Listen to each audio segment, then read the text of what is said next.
Salvation Army is such a staple in our community, and as the need continues to grow, so does the Salvation Army. Joining us today is Shauna Crow with a fun fundraising event as well as an update on their new building. Welcome, Shauna. Thank you. How you doing today? I'm good. How are you? Good. And I just want to say, I see the Salvation Army folks around all the time. They've got the snazziest outfits. Look at you. You look amazing today. Oh, well, my outfit is nothing like what they wear. They wear the officers' uniforms, which are great. So. That's right, the white ones with like the shoulder pads. Yes. Mm-hmm. That's right. So where's this new shelter? Tell us all about that. The new shelter is actually down at Speedway, Maine. That's where our current shelter is right now, but behind it is going to be the new shelter. We're going from 91 beds to 108 beds, 34,000 square feet. So we are building to help accommodate more people, more homeless, veterans programs, and also special needs. Mm-hmm.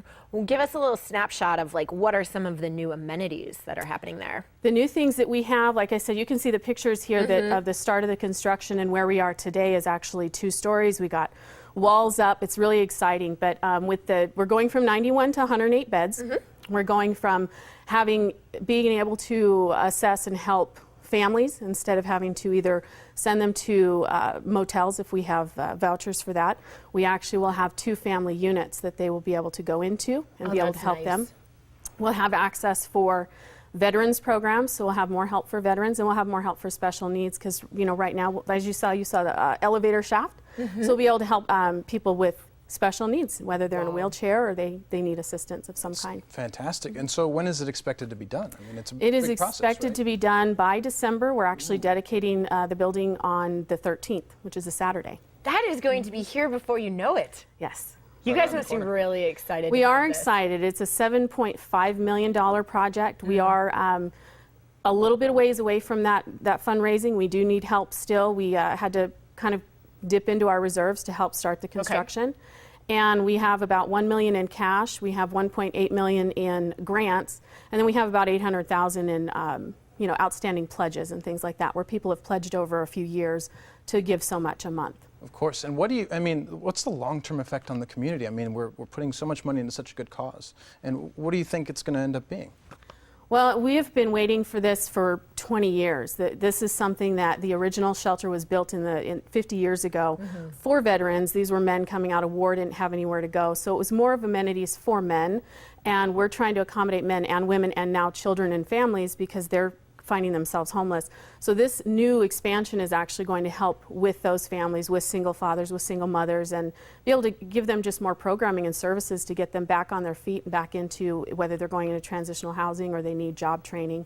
We can help them with all of that. And so we were talking about how expensive this expansion is, but you are having a fun fundraiser coming up. We are having fundraising all the time. Christmas is always our fundraising time. We just recently had a civic luncheon that was in April that did fundraising that we actually raised about $134,000 in just that luncheon. Wow. So that helped. And then we just have fundraisers throughout. We have the Christmas time is really going to help as well. It always does, doesn't it? Definitely. So, I mean, and how long have you been with the Salvation Army? I have been there 2.5 years now. Oh my gosh, that's wonderful. And so how else can the community help? Besides donations, I mean, obviously you take volunteers, right? We do take volunteers through our fundraising events that we do. Every once in a while we do, we have back to school. We have all kinds of events, but for the fundraiser, for the Hospitality House, we just need people that are willing to help and bring in donations mainly is the biggest goal because of that $7.5 million that we're looking for. And you've mentioned programs and services that you offer. What are some of the programs that you offer? Programs that we have is we have a short-term shelter, which is what this is going to be the shelter with the short-term shelter, the short-term, and then the social services is also going to be out of there. And what happens with that is people homeless can come and go into the temporary shelter 7 days at a time. They can get food, showers, fresh clothes if they need them, and then if they choose to, they can go on to our social services department and do case management. They get case managed, they go into transitional housing if they find a job, and they can go to our employment and learn how to, we are partnered with Jackson Employment, and they actually teach them training skills, resume making, interview skills, things like that. All so important. it gets them back into the public. into the groove. So they're there for 7 days, and after that, you said they go on to transitional housing. But can they ever come back, or is it something that? Oh yes, once absolutely. You've come, okay. We help anybody that comes to the door. Right now, we're doing with the heat and how hot as it is. Anybody can come to the door for help with the heat, whether it's hats, sunscreen, water, anything that they need. They can come for help. We never turn anybody away. If we don't have room in the house, we'll actually send them off to one of our other agencies that we partner with, or if we have vouchers, like I said, with the motels that we can send them to, we will. And how many people do you help a year find jobs? Ooh, that's a good question. I know that we have 90 people that come through the house every day. Those are people that are homeless. Wow. And so that's about 2,700 a month. So you're looking at thousands that we can help just with training and getting them back on their feet. That is awesome. You guys do such wonderful work for the Truly. community.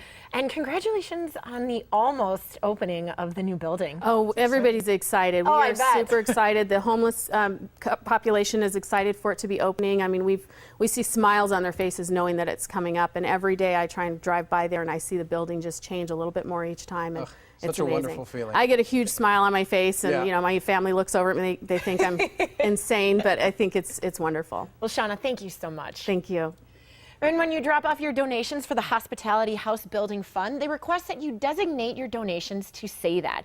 To learn more, you can call 795-9671 or go online to salvationarmytucson.org. Again, that number is 795-9671 and salvationarmytucson.org. Stick around. The Morning Blend will be right back with what's happening next week on the show. But first, here are some of the best moments from the past week. My baby, he don't talk sweet. He ain't got much to say. But he loves me, loves me, loves me. I know that he loves me anyway. And maybe he don't dress fine, but I don't really mind. 'Cause every time he pulls me near, I just wanna kiss. Let's hear for the boy. Let's give the boy a hand. Yeah. Let's hear for my baby. You know you gotta understand. Yeah.